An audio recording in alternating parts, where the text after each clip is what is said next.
meeting maybe in some minutes. I'm sure it will be possible. So I have the honor not only to present to you the panelists, and so you will have a debate with Pierre Moscovici, Herman Van Rompuy, well, after his presence, and of course, George Soros. But it's not so difficult to present to you maybe George Soros. I'm honored to introduce tonight a world-famous investor, for some speculator, philanthropist, and even philosopher. It's possible to speak about a Jewish boy many years ago. He had to go into hiding in Budapest when the Nazis invaded Hungary in 1944. After the war, in 1956, he immigrated to New York, where he started a career in finance. For many years, he was a professional monopoly player, his words, and developed at the same time a philosophy on human behavior based on the theory of the open society of Karl Popper and on the theory of the imperfect understanding, which George Soros developed himself. But he also remained, in fact, a passionate European and followed with great attention and critical views the development of the euro crisis, and of the future of the European Union. I had the opportunity to discuss with him in different meetings and fora about the euro crisis. A perfect example of his fundamental interest for Europe is his brilliant, most recent book, The Tragedy of the European Union. Disintegration or revival is the title. Heavy words, but I was relieved to see that it is more a question than a statement. And that question we shall discuss tonight here in BOZAR. In the form of a series of interviews with the German journalist Gregor Schmitz from Der Spiegel, George Soros goes in detail analysis of how the project of the European and of the euro developed and turned into a crisis, a direct consequence of the crash of 2008, how some elementary faults were woven in the euro construction right from the beginning with the Treaty of Maastricht, the very important role of, sorry Pierre, of Germany in the conduct of the euro crisis with a refusal to take real leadership. George Soros goes as far as saying that if Germany does not want to lead, it should leave the Eurozone. Some very precise and critical question of the necessity of budgetary discipline and the meaning of growth potential for states to outgrow a budgetary crisis. The functioning of financial markets and its role in his famous speculation against the British pound in 1992. As the economic and financial crisis is gradually moving away, there is a real danger of complacency and of relief. Continued efforts to reduce overburdened national households and maintain substantial reform efforts should not diminish. I'm myself convinced that the deepening of the economic and monetary union has advanced a lot in the past years under the calm and steady leadership of some members of the European Council, and maybe the President who is walking now very close to BOZAR. But the job is by far not finished. We can now speak of a common monetary policy and almost of a budgetary policy, but there is still a long way to go for a common economic policy, and that is needed to give a stable and sustainable basis for a monetary union and to make our economies much more competitive.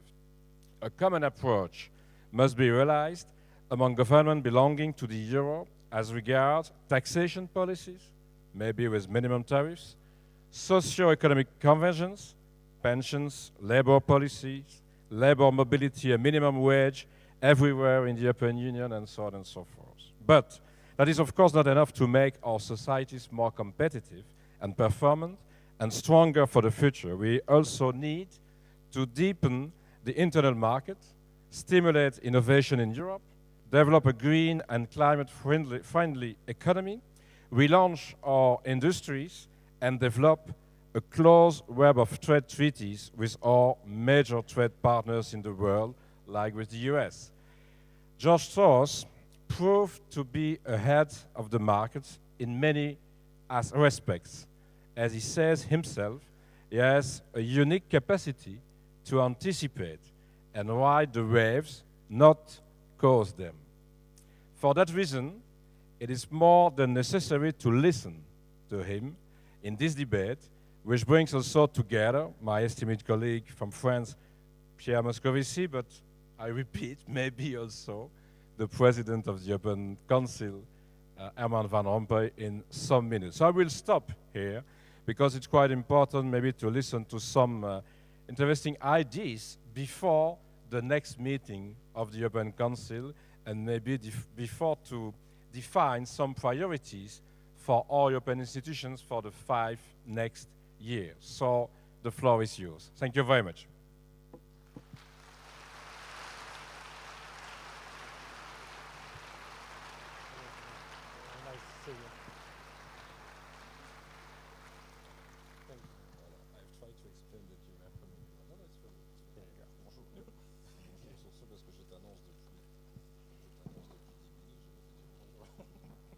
Well, welcome everyone. In a way, it is very reassuring that even the President of the European Council can be a victim of Brussels traffic. So we really appreciate your effort that you even walked here finally.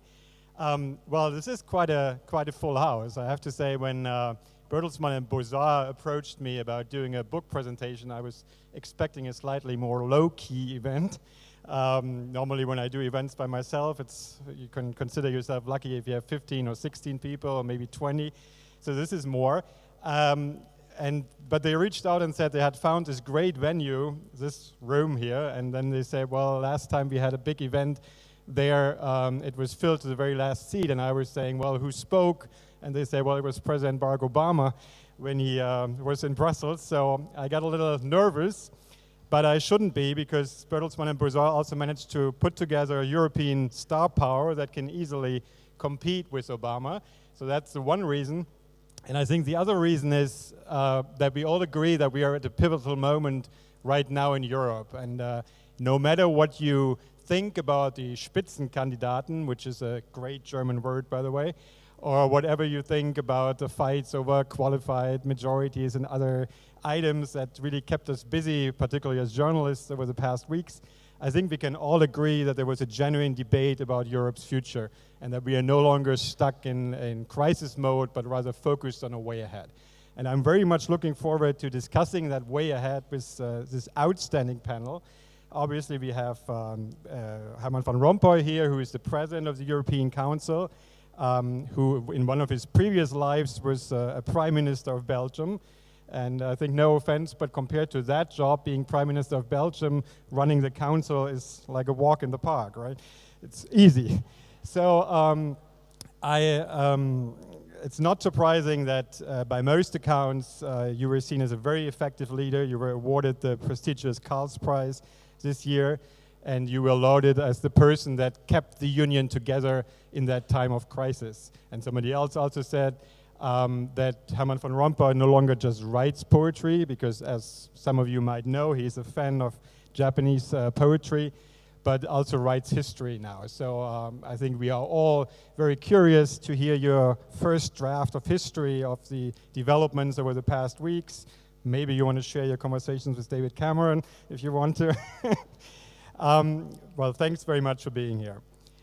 Then we have George Soros, who was already briefly introduced. He's so many things that I don't really know where to begin. Some of the things were already mentioned. One of the most legendary, also most controversial finance investors. What is not controversial is that he's one of the biggest philanthropists worldwide with his Open Society Foundation. And when we embarked on that book project, I was often asked by people, why does this American investor who is in his 80s, who has more money than anyone can ever spend, is married to a beautiful wife, why does he care about the future of Europe? And I soon found out that it's really a genuine commitment to the idea of the European Union, particularly the idea of a free and open society.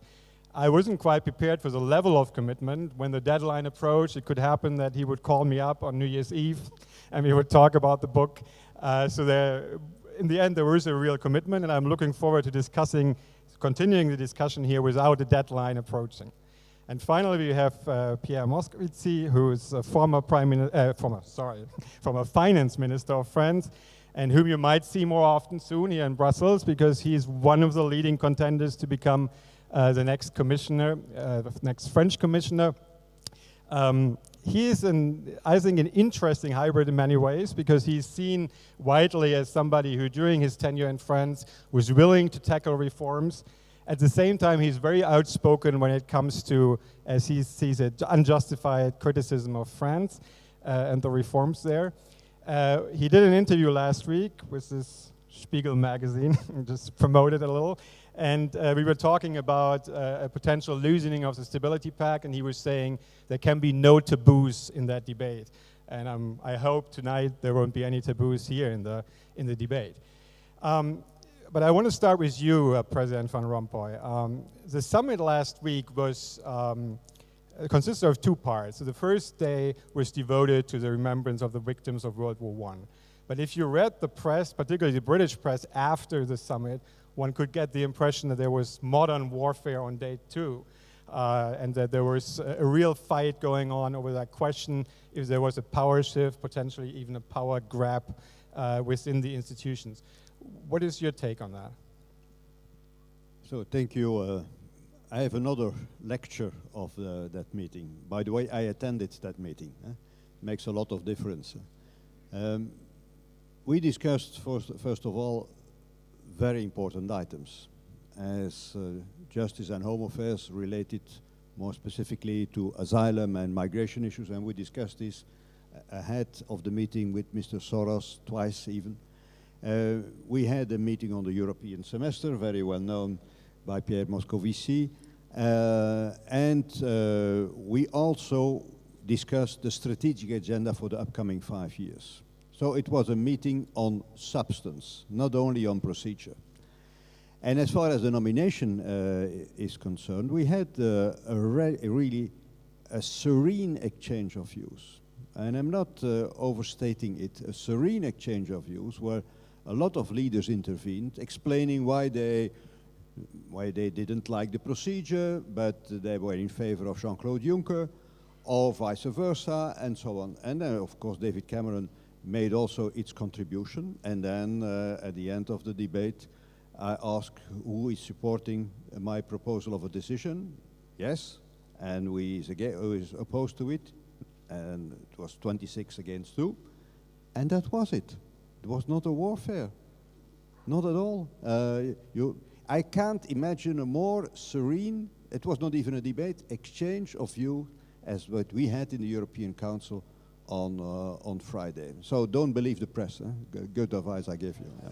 Yeah. But maybe just one follow-up question. Maybe people were just so exhausted after a month of fighting that it was more serene. To that question, if there was a power shift, would you agree with that? I mean, do you think the role of the parliament has fundamentally changed in that process? As you know, I was not really in favor of this procedure personally, but my personal opinion doesn't matter in this in this field. Second is that you may not forget that most of the leaders are highly involved in their parties, national parties and European parties, and they were part of the decision-making process within their party. So they didn't felt it as a power grab between the Parliament and the European Council. Most of them, not all of them, most of them. One of the problems of the UK was that its Prime Minister doesn't belong to the parties who really matters in Europe, the EPP and the Social Democrats. And so he felt sidelined from the beginning on. Of course, the British Conservatives left the EPP 10 years ago. That was their choice. And so he saw this more than others as a power grab, of a power struggle between the Parliament and the European Council. But one of the conclusions of the debate was, and it's also a conclusion of the Council, it is even written down, is that we have to reflect on the procedure for the upcoming period. We may not wait until we are faced with the new elections in 2019, I think. We have to start in a few months so that we have the souvenir of the recent experience, and then say how we can correct this procedure. But again, a lot of leaders had another experience. They had experience as members of a party, and that's a totally different than a struggle between institutions. Just one last question on that. What does that actually mean, reflecting on the process? A very good question. A very good question, but it may not mean that we go back to the, let's say, to the previous situation. The previous situation, which we need unanimity for appointing a candidate president of the European Commission, president of the European Council, because then everybody has sufficient guarantees. He simply can say no. As Britain said no to Jean-Luc Dehaene in '94, as Britain said no to Guy Verhofstadt in 2004. So you know a lot, yeah. Yeah, so I don't say that history is playing its role, but we may not go back to that situation, because that is given a veto power to one country.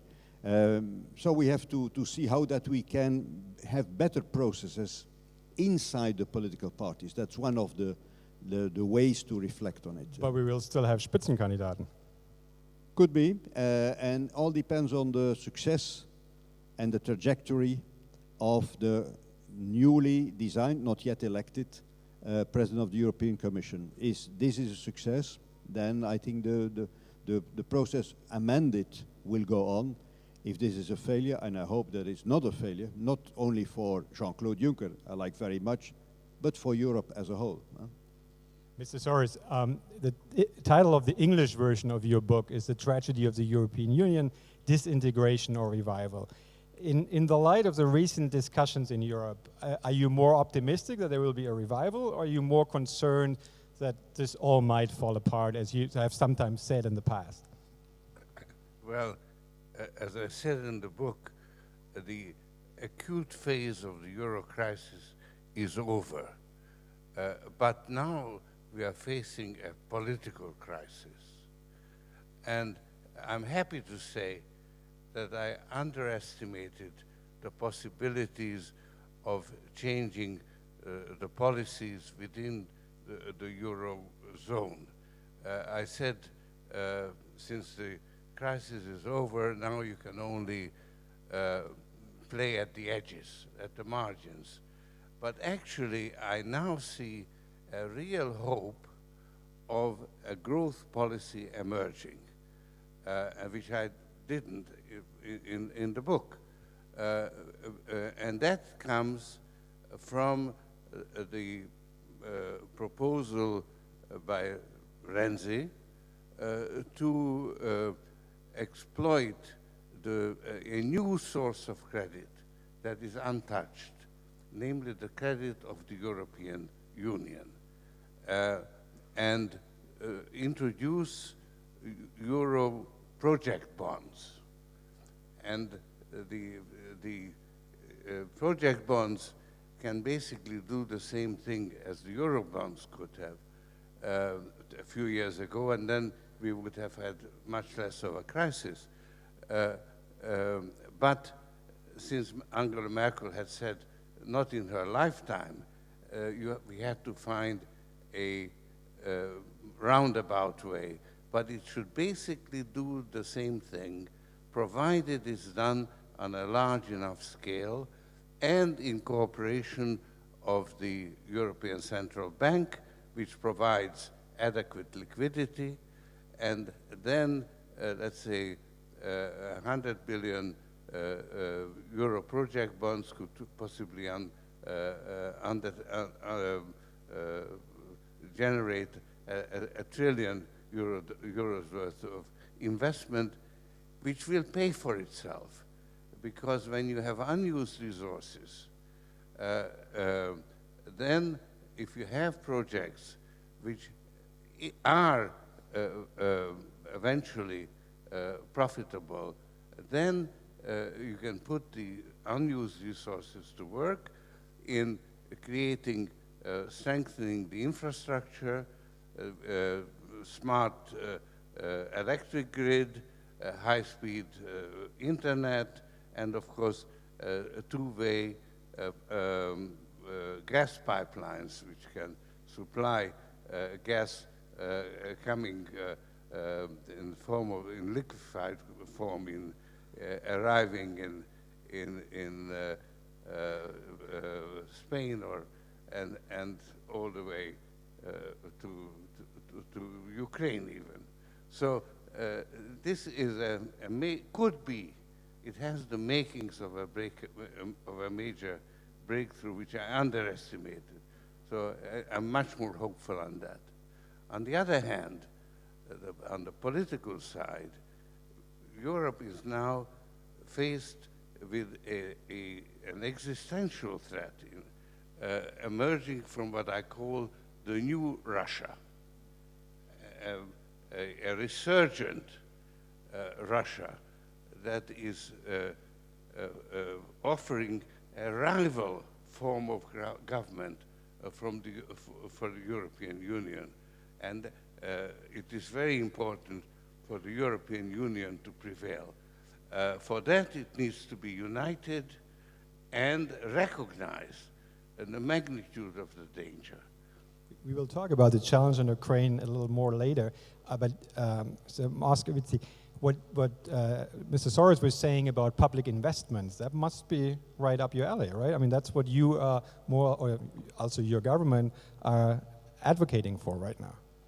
Yes, first I will come to the question asked by the book, disintegration or revival. And I think that's the main problem we have to face in the 5 years to come. And that is how the action of the next president of the Commission and next Commission will be judged. Because we are just out of European elections, which are a major source of concern, obviously, for all of us, especially in France with the National Front, but not only in France. We can see Europhobic or Eurosceptic ideas rising, Eurosceptic or Europhobic parties rising, and it's clear that if the next Commission is on the same track as the last 10 years, if it doesn't deliver more on jobs, on growth, then the next elections in 2019 will be very tough. And that will mean that the European project itself is wounded or defeated. And this is why we absolutely need to have another agenda. And this is why it's so good, Armand, that in your European Council, it was about substance before names. Because you've got a commissioner, a president of the commission, but you also have a roadmap for growth and jobs. And in the roadmap, you've got this question of the investment gap, which is obviously present. Because if we want to have more growth, if we want to have more jobs, we need to have more investment. And what does more investment mean? It means that we have got to find sources of financing as well from public side and from private origin.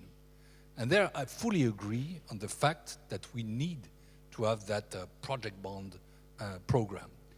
It's not something which does not exist. It was created under your presidency in June 2012. It was not Renzi's proposal, it was also our president's, François Hollande's proposal, but it's too weak today. We need to have much more. And the figures which were mentioned a minute ago by George Soros, I fully approve. 100 billion euros of project bonds could lead to 1 trillion euros of investment. In what? In the sectors which tomorrow can create growth and jobs, which are there? Energy, transport, digital economy. And this is what our action must be concentrated on. There is another point, and with that, you asked me to speak without taboo. It's the use of the flexibilities which are authorized by the Stability Pact. And let's be clear, when I say no taboo, as a Frenchman, I don't mean that we should not respect the Stability Pact. it is our common rule. We adopted it, and we've got to apply it. But we've got to use the flexibilities which already exist. And this could be, for example, if you invest more, you've got flexibility. If you reform more, you have flexibility too. Is that a reading of the strategy paper that you would agree with? It is a reading, but not a completely reading. First of all, I want to say something, but very short, very briefly, on the European elections.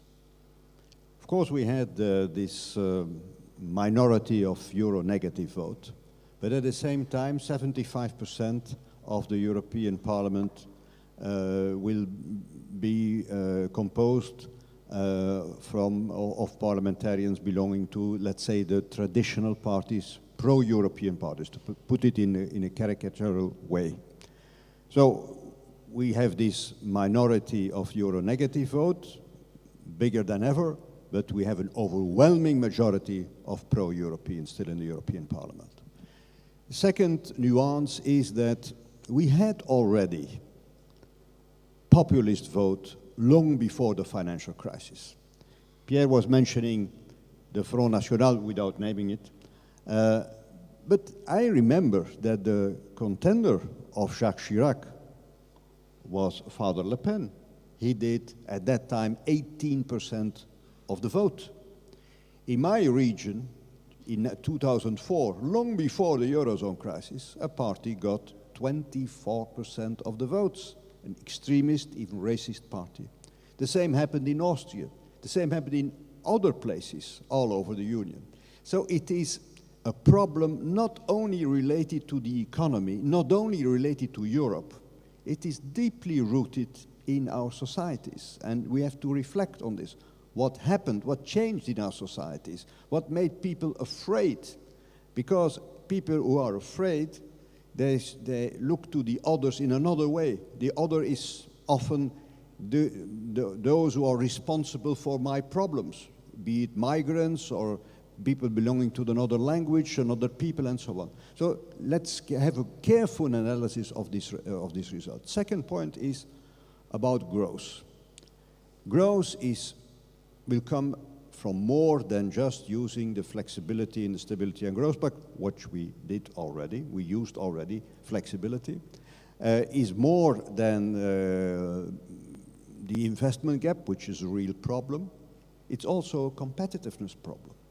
Competitiveness problem, not only inside the Union, but the Union as a union vis-à-vis the rest of the world.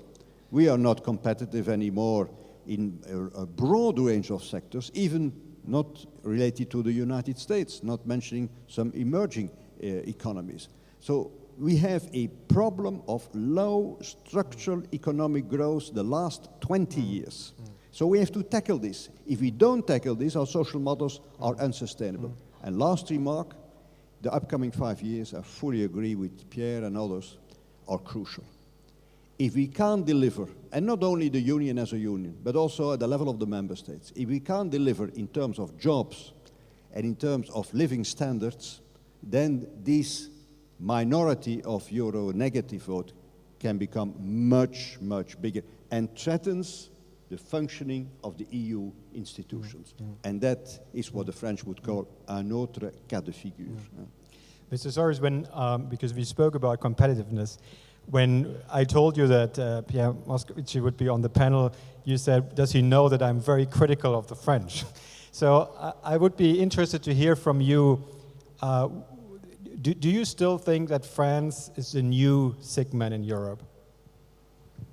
Well, I think the figures currently indicate some weakness, but this business of competitiveness is actually primarily a question of exchange rates. So if, for instance, you divided the euro in two, and you had a northern euro and a southern euro, and the northern euro went through the roof and the southern euro declined, then suddenly it would be the most competitive countries, particularly Germany, that would have a serious competitiveness problem. So I think, for the euro as a whole, the exchange rate is very important, and I think it's recognized by the ECB, and it's doing whatever it can. It's been talking the euro down, but if you had project bonds and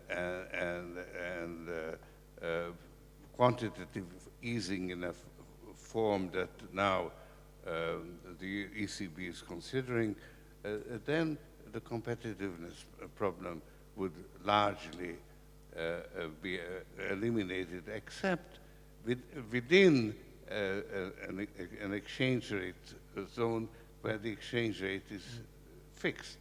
And there, France, at the moment, in my opinion, does have some problems, although I think the country is, there have been some promises of dealing with the structural problems. So basically you're saying for countries that are doing well right now, like Germany, the interest rates are too low, right? Interest rates generally have to be kept low because you've got in the Eurozone a large unemployment, and since you have a zero limit, which now the ECB slightly overstepped by introducing negative interest rates on bank deposits at the central bank, you can't do much more, and then you have to go in for quantitative easing. And quantitative easing has helped the United States to avoid large-scale unemployment that you have in Europe. Would you agree with President Van Rompuy's assessment that it is primarily about competitiveness? Yes, I fully agree. My first answer was short, was to start the debate, but I do agree that it is true, and especially true for France. We had this discussion with George Soros. I know that he was critical about France, and I told him that he was, in my view, a bit too critical. So a few words about my country. First, we need reforms. It's obvious that we lost ground on competitiveness. I approve the decisions which have been taken by Mario Draghi, I think with really bright intelligence. I think that's useful for our industry. I think that's good for employment, good for jobs, but it cannot be a substitute to reforms because with the same currency, the euro, the results from Germany and from France are not the same. It means that we need to do so. And the current government I was in, the present government, are dedicated to that. When we decide to cut 50 billion euros in our public expenditures, it was not done before. It is in order to modernize the public authorities. When we decide to give back 30 billion euros to the business in order to reduce the cost of labor, it is in order to help them to invest and hire. So we are committed to that. And I think that France is on the right track. But we must be conscious that we have a lot to do. But when I said that George Soros was too critical, is that, you know, there are phases in our history.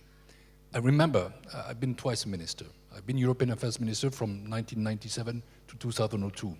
And I remember, so much, Father Le Pen being in the second round because I was a member of the Lionel Jospin's government. It was a terrible moment for all of us in our country.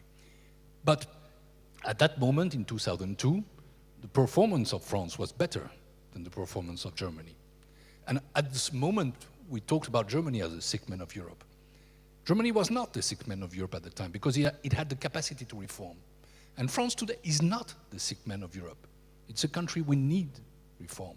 And we are now in the movement of reforming. And if you look beyond those phases of history, you see there are structures. And those structures are always the same. Is that Germany is the first economy in Europe, that France is the second largest economy in Europe, and that our two countries are so interdependent as well economically and politically, that you cannot do without one another. And Armand knows that very well. To have a Europe which functions, we need to have a strong Germany and to have a strong France together. And this is why, in the long run, nobody can over or underestimate France. President Van Rompuy, in the run-up to that last summit, which you described as serene, we saw two different pictures. We saw the pictures of these four people in a boat in Sweden, with Angela Merkel and the prime ministers from Sweden, the Netherlands, and Great Britain. And then a few weeks later, we saw 9 socialist heads of government in Paris assembled. Are we seeing a new divide in Europe? I mean, are there two camps right now? Oh, there are many camps, and not only in a boat or at the Élysée Palace. It's very striking that the center left was in a palace and the center right was in a boat. And more. But just a joke, just a joke. So there are a lot of divisions, but that is completely normal between big countries and small countries, between the so-called North and the so-called South, between governments led by the EPP and governments led by Social Democrats, and so on. So we have to keep the club together, and it is doable. And we proved this during the Eurozone crisis. It was not easy, and it was from time to time too little and too late. I fully agree with George Soros, but we did it. But we did it, and we surprised almost everybody. The discussion 1.5 years ago in the international press, not in Der Spiegel, in the international press was not about the collapse of the Eurozone, because that was for sure. But the discussion was on the date. We had that too. So this is we succeeded in some way in this survival struggle. But I also agree that the problems are not over. And the problems are huge. And you mentioned, we discussed the relation between France and Germany. It is a problem of exchange rate, yes, but it's more than that.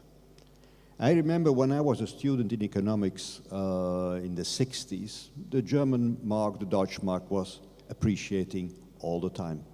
And the others are keeping the same exchange rate, and the others were appreciating, or as some other currencies were depreciating or were embarked on devaluation.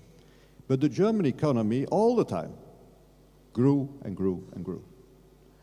Although the Dutch mark was appreciated all the time. So there is something in the real economy, we have to correct. Germany has its own problems, as you know, in the service sector and others. A few years ago, even in the construction sector, huge problems. But we have to confess that, let's say, in the real economy, they are in the lead. But France is perfectly capable of catching up. Perfectly capable of catching up. And I hope that they succeed, because Europe needs, and that was my conviction long before I took this office, Europe needs a strong French-German cooperation, even if that is at the detrimental of the powers of the President of the European Council. Okay. Because the main aim is that we are progressing. Now we are leaving, I can say this more easily. But the objective is that we are making progress on many fields as a union. And who is in the driving seat, it's less important. Mr. Soros, in your book and also in previous statements and appearances, you have been very critical of Germany's role in the crisis. I mean, speaking of leadership, you made points like lead or leave, and you were saying that Germany has to be more of a benevolent hegemon in Europe. When you look at the current debate, also at the debates about this potential loosening of the Stability Pact that Pierre Moscovici was referring to, do you see a change in the German debates? Yes, and that's why you have progress, because it is Germany's willingness to consider project bonds now that has moved things forward. So my observations about Germany, I think, remain valid, and there has been a shift, partly because of the change in the coalition, and I think also in Chancellor Merkel's outlook. And I suppose it's too much to expect a politician to say, I've changed my mind. Actually, one should respect politicians when they change their mind, because nobody can get it right. So it's natural, it's human that made a mistake. Right? So critical thinking and flexibility are essential to get a better understanding of reality and to improve and to overcome the mistakes. So I think we have to look forward, and I see Germany evolving in a positive direction. You're good friends with German Finance Minister Wolfgang Schäuble. Is that your reading of the mood in Berlin too? Absolutely. I was in Berlin 2 weeks ago, and I had the privilege to have a common meeting as well with Sigmar Gabriel and Wolfgang Schäuble. And we spent the three of us 3 hours, very free talk. Of course, Sigmar Gabriel expresses the, not traditional, but a social democratic sensitivity. But Wolfgang Schäuble is also very conscious of several problems. First, that the lack of growth and the lack of employment is a problem for European democracy in the long run, even if I do agree with Herman, still we have more than 2/3 of pro-Europeans in the European Parliament. But the problem could also be that the pro-European parties are less pro-European than before, and we need to give impetus to our union. Second thing, I found Wolfgang Schäuble, who is a man who was born during the war, particularly conscious of the danger of extreme right and concerned by that, and especially by France. And so I think that there is now a greater openness as well in the CDU and in the SPD for some new items, such as an industrial policy in Europe, such as a social policy in Europe, such as project bonds, not for the past debt, but for the future. And also, I think that we are going to have that debate about some flexibility, not in the rules, but in applying the rules. I do agree with Herman, it is not the most important point. But certainly, we could see the birth of new kind of contracts. You know that Madame Merkel asked for contracts of competitiveness, contracts also of discipline. Why not contracts of flexibility, meaning more reforms, more flexibility? So I think there are interesting debates in front of us, and I think that in Germany, as a matter of fact, there is a new openness to those ideas. It doesn't mean that Germany will renounce to its deep culture of stability. It doesn't mean that Germany is going to accept a Europe of solidarity or transfer. But I think there is consciousness, yes, I do. So you could basically live with a variation of the reform treaties if it's about more loosening of the stability pact. Again, I'm not the finance minister of France anymore, but as far as I know, and I know quite well because I'm working for the Prime Minister and President right now, nobody in France is asking for a loosening in the treaty. Nobody is asking for new rules. Nobody is asking for weakness, and everybody is advocating for seriousness in our policy of public finances. But again, in applying the rules, as you said, it exists. France was supposed to be under 3% in 2013. And myself, as a Minister of Finance, I negotiated with the Commission a 2 years delay, because if we had done so in 2013, it would have meant that we would have been in a deep recession in 2013. Everybody knew that.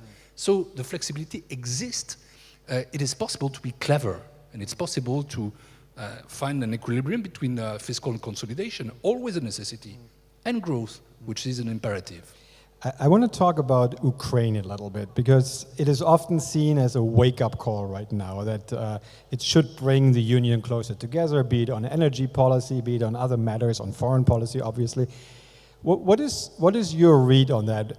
When you look back at the negotiations with Ukraine about the partnership agreement, would you agree to the reading, at least of some observers, that the approach was a little bit naive taken by the European Union? I don't understand this. I heard about, but I don't understand it at all. At all. We embarked on an Eastern Partnership. I think I was the Prime Minister at that time, 2009. And then we started with a very heterogeneous group, Armenia and Azerbaijan. Least you can say is that they are not friends. Huh? We had Belarus, with this, the last dictator on the European continent, Lukashenko. Then we had Georgia, just finishing a war with Russia. You had Yanukovych, who became president of Ukraine. So a very strange group of nations, but bordering the European Union. 2 years later, most people said, no, this means nothing, Eastern Partnership, there is no money involved, no significance at all, waste of time. And then we started negotiations with Georgia, with Moldova, and with Ukraine on an association agreement, free trade agreement, and closer political cooperation. And we concluded those association agreements. And we saw that even Yanukovych, I didn't believe a word from all what he was telling me when I met him first. But on one thing he was sincere at that time. He wanted, because the population wanted, a closer link with the European Union.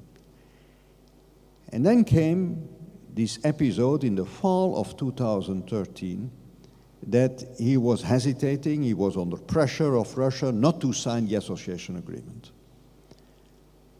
And when he refused, there was a revolution. People in the streets waving with European flags. Nothing to do with the free trade, in my view. It has to do with their strong longing for European values, which are universal values: democracy, the rule of law, human rights, far away from corruption, manipulation, violence, lies, and so on. So it was a clear choice of society at that time in Ukraine. Were we wrong? Were we wrong when we concluded this association agreement? When we saw the reaction of the Ukrainian people, were we wrong? Not at all. Not at all. Even those agreements, although Russia was not pleased with it, but those agreements were good agreements. Even on the economy. We discussed this with President Putin when he was at the end of January in Brussels. I can say, and we concluded meetings with experts to have an assessment of the impact of those association agreements, free trade, on the Russian economy, because that was the main point. We had now twice that kind of meetings. They have no clue at all. There is an opposition against the political project of the association agreement.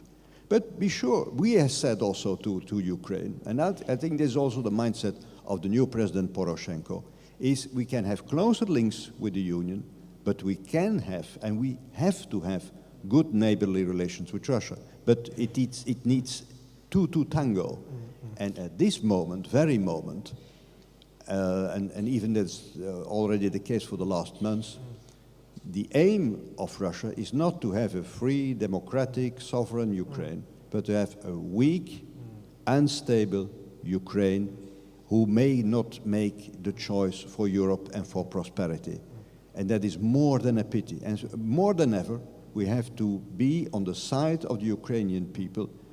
And with Russia, we continue to engage, but they have the right to make the choice for have a closer links with Union without giving up their historical culture, religious relations with Russia. That would be the end goal, the end, but we made no historical mistake at all.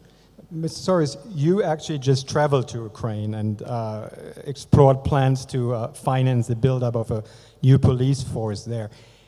You said that the European Union can save itself by saving Ukraine. What do you mean by that? That sounds a little bombastic.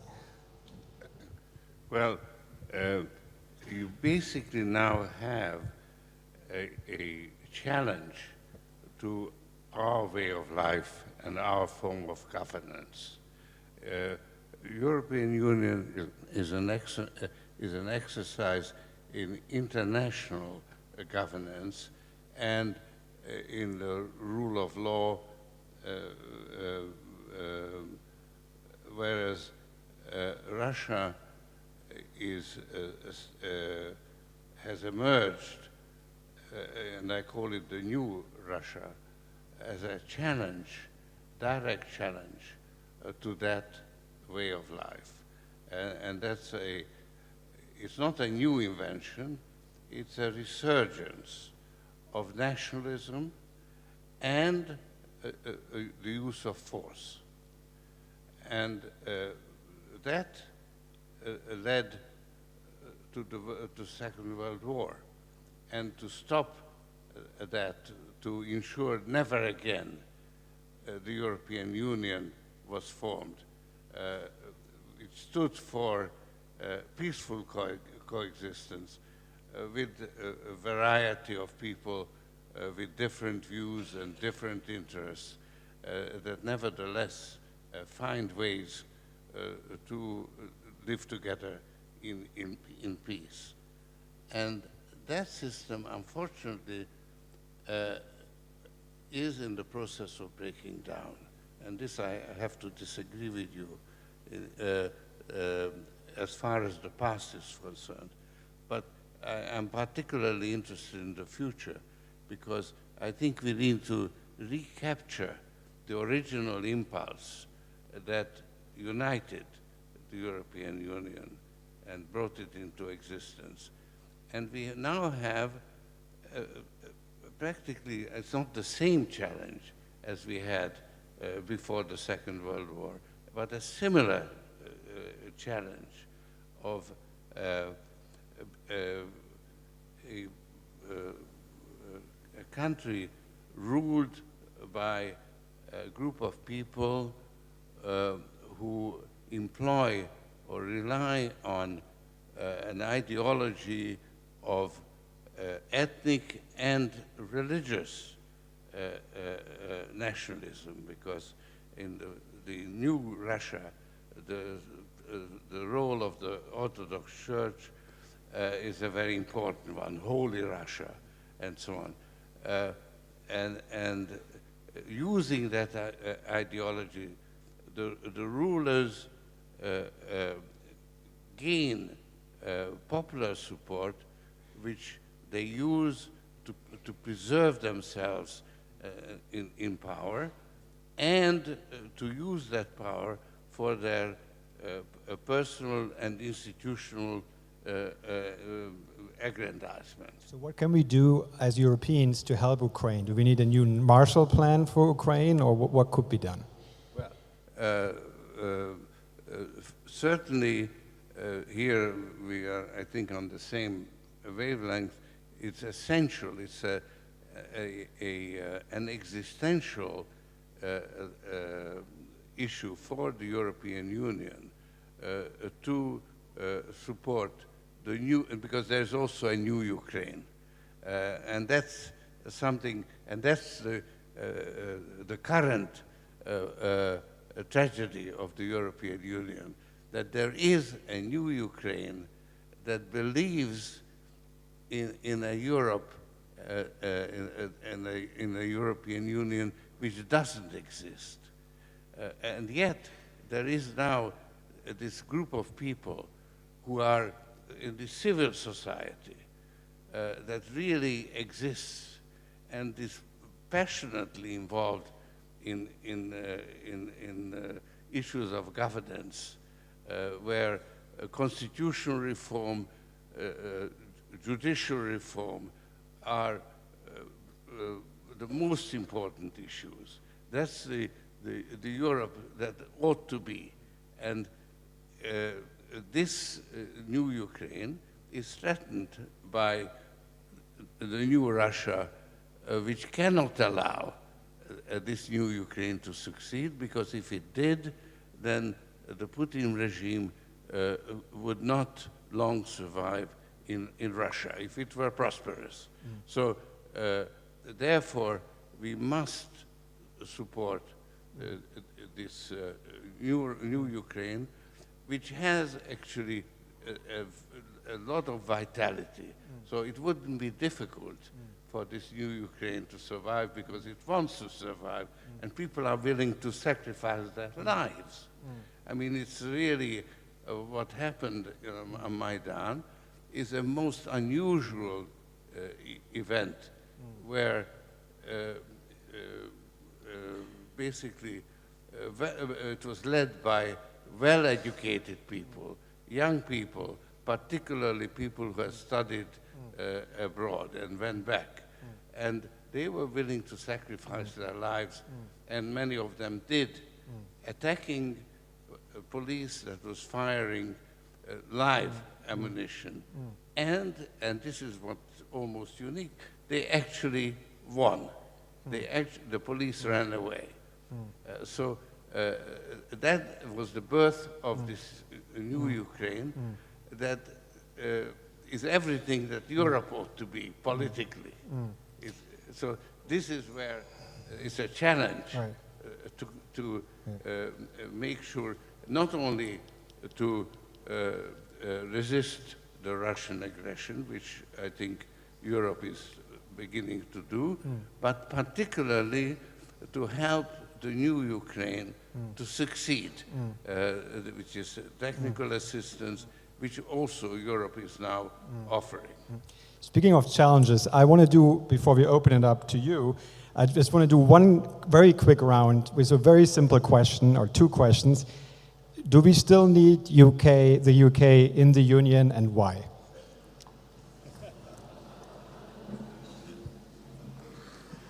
Of course, we need the UK for historical reasons. And we just had this very moving ceremony in Ypres and the Menin Gate. And British soldiers, boys, men, but also boys, were killed, not thousands, but tens of thousands. Also a lot of people coming from the Commonwealth. And they died there together with the French and with many, many others. So they are part of our history. They are part also of the tragedy of our history. That was a real tragedy, the wars. So for this reason, UK belongs to the European Union. But it is also up to the UK to make their choice. They are a member of the European Union, but they are not a member of the Eurozone, this deliberately. They are not a member of the Schengen zone. They want further to repatriate powers from Brussels to London, some of them inside in the UK they wanted. So if they are members of the Union, they are not member of, let's say, the broad range of integrations we set up inside the Union. So there will always be, also for historical reasons, there will all be a special member. But if you don't participate in the Schengen zone or in the Eurozone, you are not in the heart of the European Union. You have to acknowledge it and to draw all the consequences from it. But again, that is the free choice of the British people. But if you ask me if you want Britain to stay, yes. If you do everything, I did everything to work with Britain. We made even an EU budget together with Britain. The banking union was voted, approved together with the UK. We need the 28 votes for having a banking union with the 18 of the Eurozone, and they cooperated with us on many occasions. Europe, from the side of the institutions, we were really trying to get each time the UK on board, and they responded in most of the cases. Here we had a difference of view, but if you are at least 26 against 2, you also have to reflect on your own position, were they right or wrong.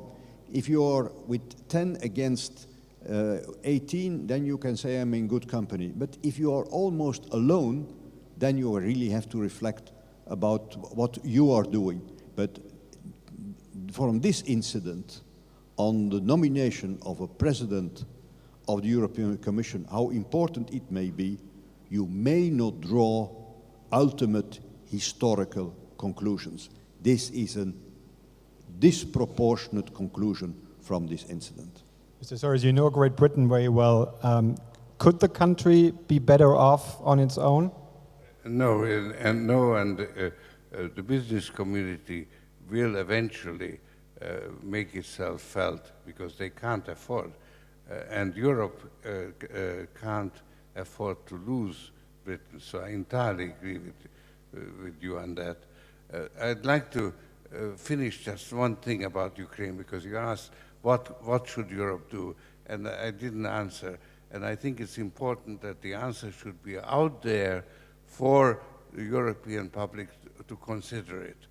And that is that this new Ukraine, which could be so valuable to Europe, and in my opinion could actually recapture the European Union that we all believe in, and which unfortunately currently doesn't exist.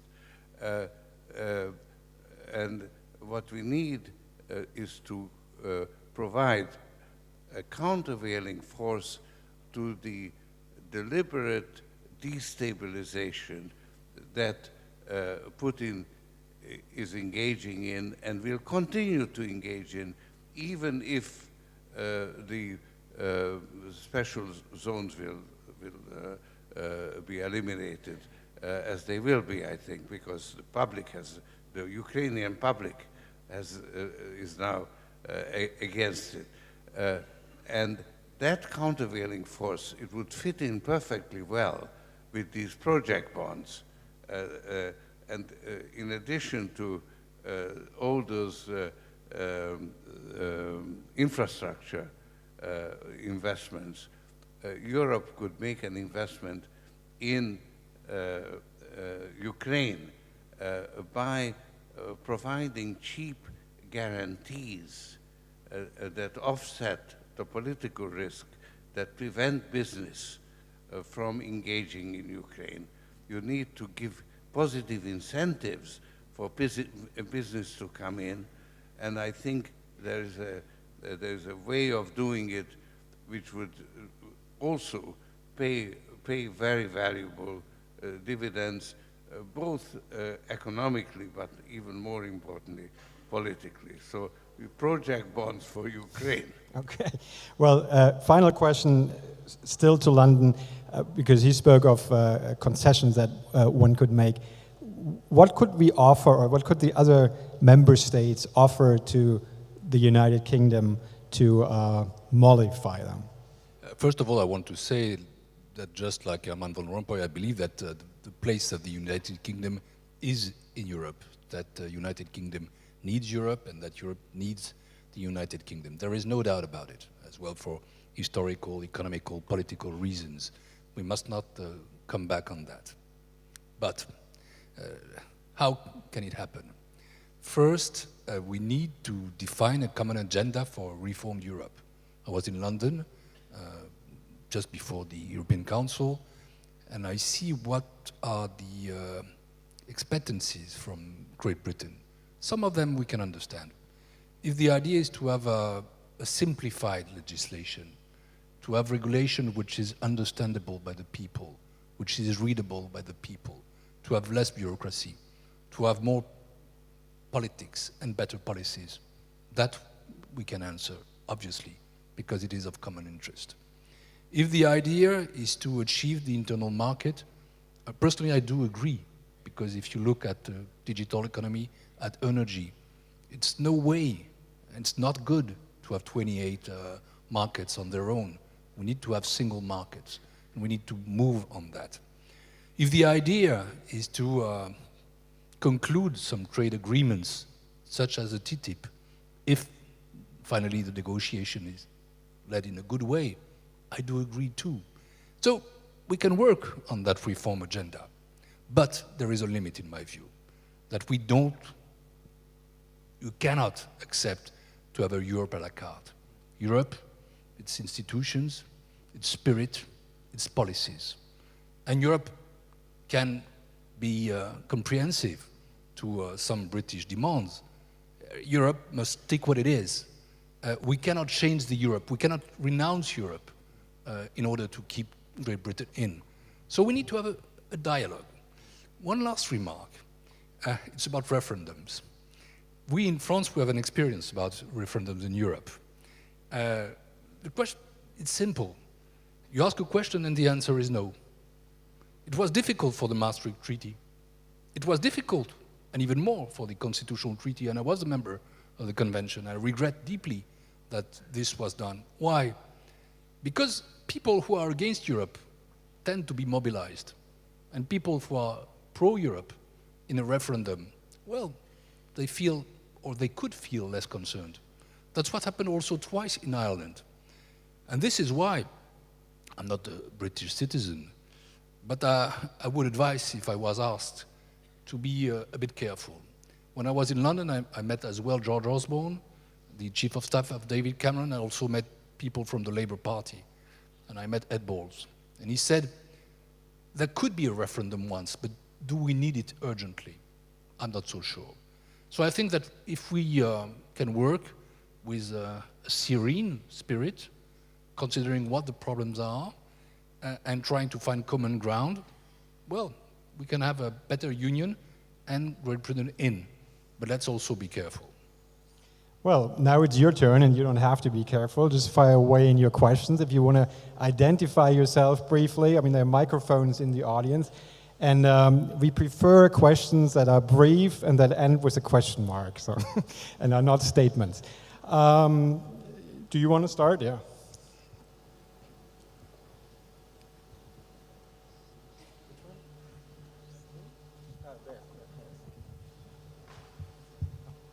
Thank you very much. My name is Pietro De Matteis. I'm the co-president of the European Federalist Party.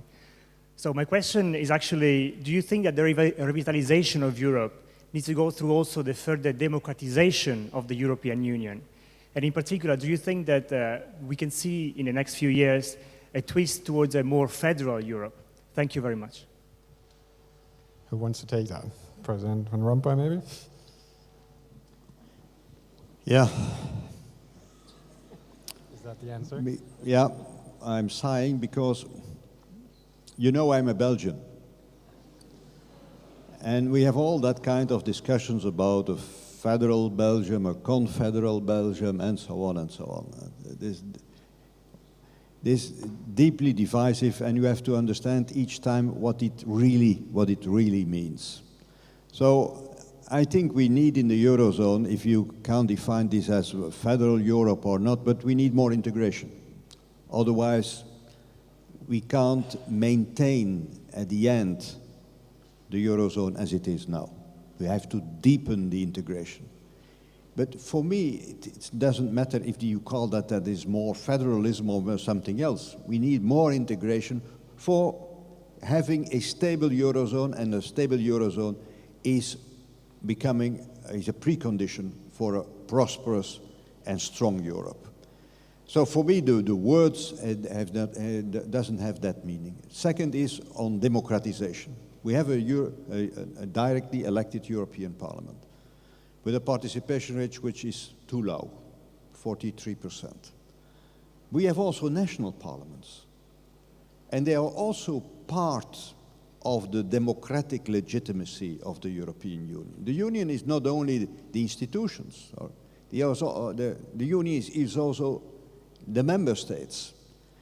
And we have let's say, a double legitimacy. And we have to reflect very seriously how to involve more national parliaments. There were very good ideas in the convention. Unfortunately, they were not accepted. But we have to have a look at it. But let's do it at this stage as much as possible within the current treaties. Because in the current climate of not a solved economic crisis, in the current state of play of the public opinion, taking the risk of treaty changes with referenda, obligatory in some countries and so on, you can end up with less Europe instead of with more Europe. So here, let's take all the possibility we can use all the possibilities within the current treaties to enhance the role of the national parliaments. If you allow me, because I have unfortunately to leave, but there is one thing that is crucial, and the three of us had mentioned this. You will not solve the problem of the European idea and the lack of enthusiasm and the lack of adherence to the European idea only by new procedures, be it a strengthened European Parliament or a bigger role of the national parliaments. We need to deliver in terms of jobs and of living standards. If we have not that output legitimacy, then with all the procedures you can create, we will fail. So if in order to prevail the European idea, we have to deliver, and that's why those 5 years are crucial. And in 5 years' time, and it is doable, the level of the member states and at the level of the union, in 5 years' time, we can change the climate also economically and specifically economically, then that kind of question you raise will not have been, you will not raise it in 5 years' time.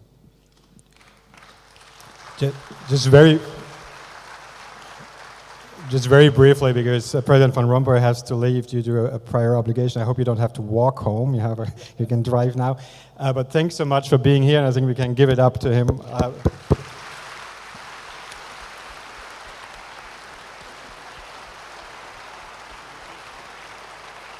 Thank you very much. Thank you. Well, we will stick around, and you worked on the convention actually, so you have ideas on that subject as well. Yes, I worked on the convention, and was also in the mid of the precedent decade, the president of the European movement in France. So I'm a federalist too, but I prefer to talk about integration than about federalism today. And especially when you look at the Eurozone. For 2 years, I've been a member of the Eurogroup and of the ECOFIN Council. We have a single currency, and it is a main vehicle of our integration. But the governance is obviously too weak, and we need to reinforce it. And there were some ideas that especially France brought in, which I think are important. First, we need to have a permanent chairman of the Eurogroup, which in my view could be, not for immediately probably, but later on, also a member of the convention, a commission with the kind of double hatting such as exists with the High Representative. Second, if we want to fight unemployment and the consequences of unemployment, it is necessary that in the times to come we establish a financial capacity. Let's call it a budget, and especially in order to fight unemployment. Third, to do so, in the long run, we need to have something like a European treasury, or a treasury of the Eurozone.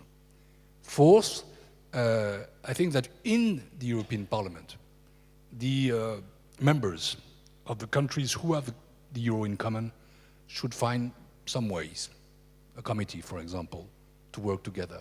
That's what we do in the Eurozone, in the Eurogroup, at the ministerial level. And lastly, a question raised by Herman Van Rompuy about the way national parliaments should be more involved in European affairs is still lying on the table. If we do so, we could have more efficiency, more accountability, means more democracy, and it means, of course, delivering. And this is why the governance of the Eurozone needs to be really a target for all of us if we want to succeed and to have a euro which is complete, because the problem is that it was in the beginning incomplete. One last word. This problem of governance should also be addressed in the Commission. Today you have 28 commissioners, each of them with a portfolio which is normal, because we are equals. There is no big countries and small countries. Even some have more population or greater wealth than others. But you need to have a more efficient organization. I'm here in Brussels and I had meetings in the Commission, and I think that we should consider to work in clusters under the responsibility of vice presidents in order to have more horizontal policies led together. Because again, in 5 years from now, we've got very important appointments. And if we don't deliver on growth, jobs, and social standards, then we'll face several disappointments. This is why this question of democracy, this question of integration is so important. Federalism, there are some elements of federalism in the Union, and personally I'm finally recognizing myself in the formula by Jacques Delors, we are a federation of nation states. Mr. Soros, you are an American citizen now, but you were born in Europe, in Budapest, and grew up there. From your experience on both sides of the Atlantic, do we need the United States of Europe? You certainly need a functioning governance in the European Union. There is the European Union as a government simply doesn't function. You've got a bureaucracy that marches to its own tune. It's got its own timetable, and reality doesn't conform to that timetable.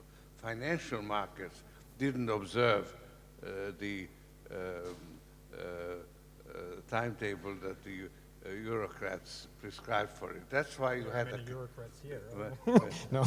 No, I have to say it is breaking. It has broken down. It does need fixing, and it's too complicated. It's impossible for outsiders to comprehend how it functions. I have become very involved with the European Commission on 3 issues.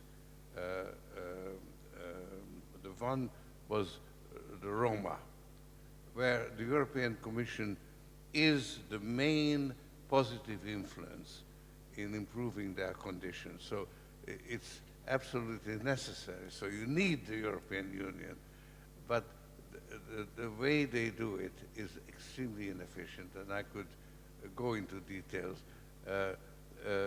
Migration policy, where the differences between North and South have put exactly the people who are entitled to protection, the asylum seekers who deserve asylum, are actually have fallen between the cracks, between North and South, and are condemned to illegality of indefinite duration. It's intolerable, in my opinion. And the third issue is now Ukraine. And again, you need the European Union. Without the European Union, Ukraine would be the prey of Russia. But the way the EU goes about it makes the problem of the Ukrainians how to resist Russia actually more complicated. So, because the association agreement was designed in 2011, and it's very detailed, and it will not be revised. So there has to be greater flexibility, greater responsiveness, interaction with civil society. It's broken down. It needs to be fixed.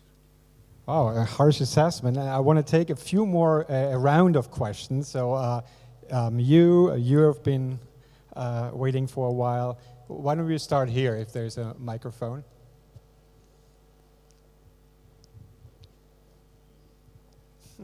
Yeah, I can see you.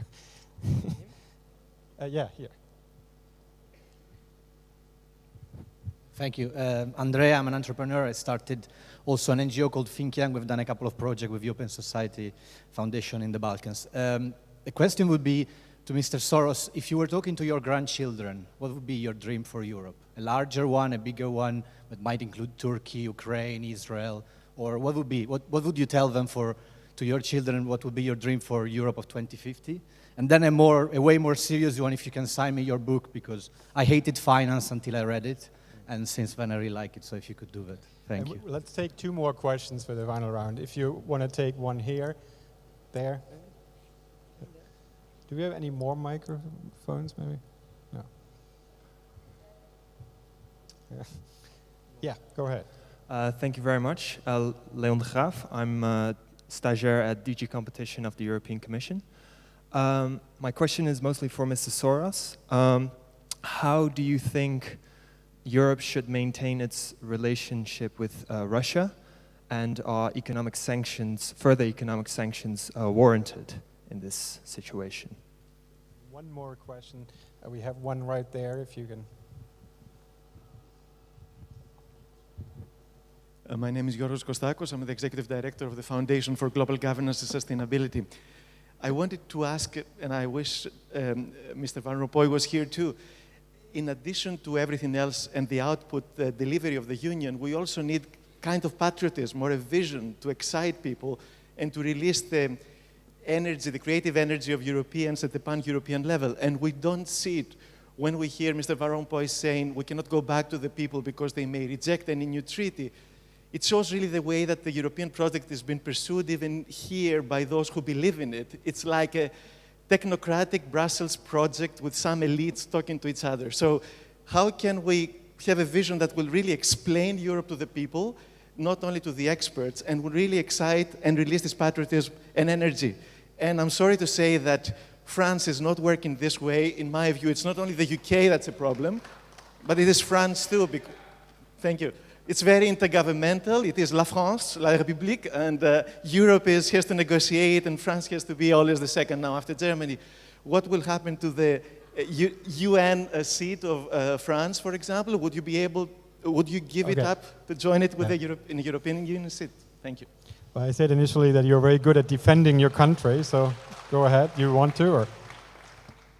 First, just one word. I know the question was asked to George Soros. I don't have grandchildren, so I won't explain them how to see the future of Europe. One word on a country which name was mentioned is about Turkey. You talked a lot about Ukraine, and I think we should consider Turkey too. I know that there are difficult moments politically in Turkey. I know that sometimes democracy is at stake. But I know that it's also a huge country, which is now a candidate for the Union. And we've got to keep on negotiating with good faith. And we've got to keep the contact with Turkey. We need to have Turkey closer to the Union and a Union closer to Turkey. We'll see what happens in 10 years from now. But again, the anti-Turk movement in the Union, to me, is a deep mistake. And so, if we want Turkey to modernize, if we want Turkey to be closer to our values, the idea is not to tell them, well, it's over with the European project. There are difficulties. Turkey is not ready to access tomorrow. But this is also a geopolitical question that we've got to keep in our mind. And this leads to another question: how many countries in the Union at the end? I don't know exactly. We're at 28. Other countries are negotiating. We know that after 29, we've got several discussions to lead.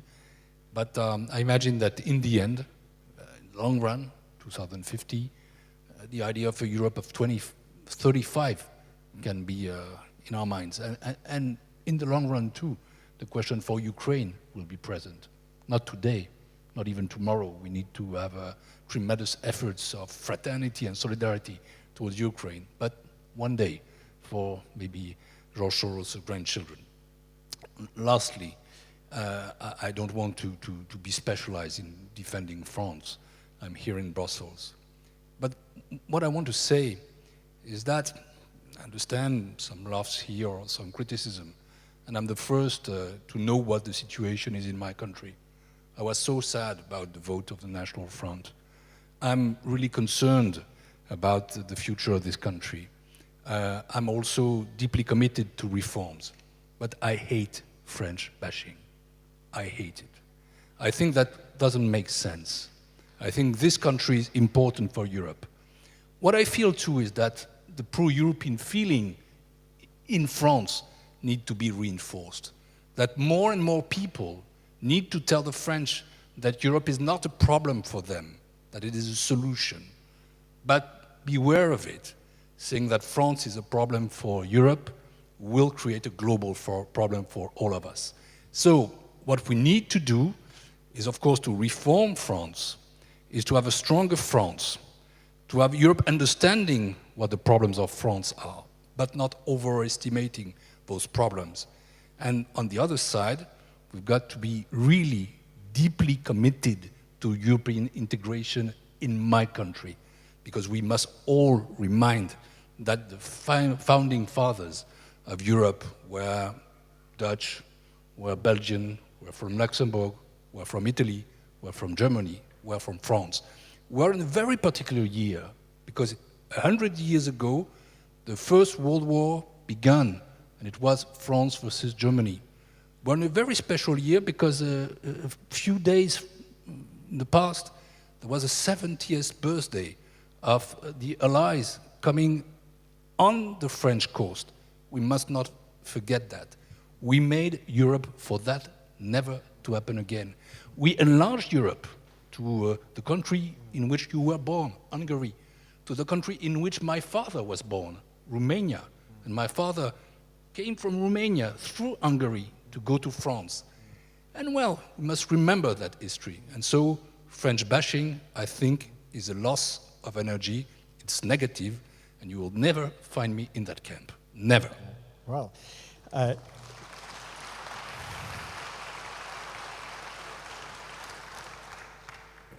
First of all, I'd like to endorse what you said about Turkey, and also what you said about France. Answering the questions, what kind of Europe I'd like to see. I'd like to see a Europe that actually functions and exerts exerts greater influence in the world, because the world needs Europe. You know, the values that Europe stands for are values that the world needs. You need international governance and rule of law, and unfortunately, it is also breaking down worldwide.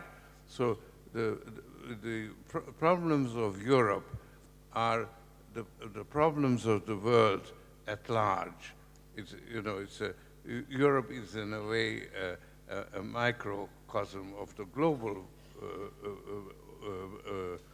problem of. When I studied the British Constitution, Harold Lasky he said the first rule of the unwritten British Constitution that peace must be maintained. And that applies to the world as well. And that is actually has broken down because what the system, which was basically Pax Americana, has broken down, partly because Americans' influence has declined, and partly because America also has turned inwards and is preoccupied with its internal political problems. America, when it was sort of the leader of the free world, had a bipartisan foreign policy, even though you had different parties. That has broken down, and that is very much at the heart of why America is not fulfilling the role that it did in the past. I don't think that you can count on America to do it, and unfortunately you can't count on Europe to do it. So the result is that there is a power vacuum in the world, and where there's a vacuum, there are nature abhors vacuum, so there are a lot of contenders who are willing to move in, but they are not committed to maintaining peace. They are perfectly willing and believe in using force. And that's what you see. And it's a process that unfortunately at the moment is gaining ground. And you can see its most advanced form in Iraq and Syria, and the recent formation of the unified caliphate. And that will, you know, that's now a humanitarian catastrophe. That's the most advanced. You can see it beginning in the conflict in Ukraine, where you have use of force which hasn't happened since the Second World War. And you see it in its formation, let's say in Africa, in Nigeria, which is on the verge of breaking through economically, and at the same time also in getting caught up in the Boko Haram and the Islamic Christian confrontation. So you see, it's a global issue, and I think it's important to realize how precarious our way of life is, and we have to unite and change the way the European Union is run, because it's not functioning.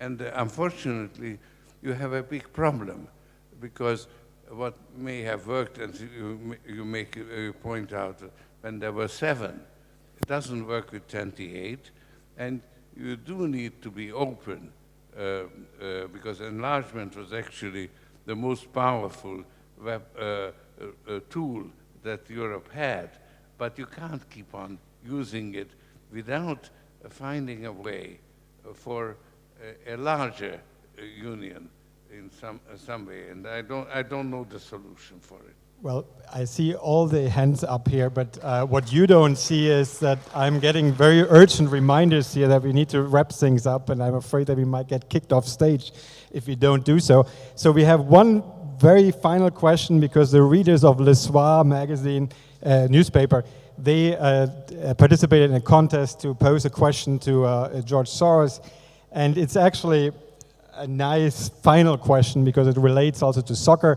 The question is, and very briefly your answer please, if Europe plays in the second league currently, would you bet on Europe in terms of investments? Fortunately, I don't have the answers to all the questions. So that's one question I don't have the answer to. That's the one we were curious about. Well, thanks so much to the outstanding panel. Thanks so much to you all for coming and listening. And we had to compete with soccer, but you all came. That's great. And have a wonderful evening. Thank you.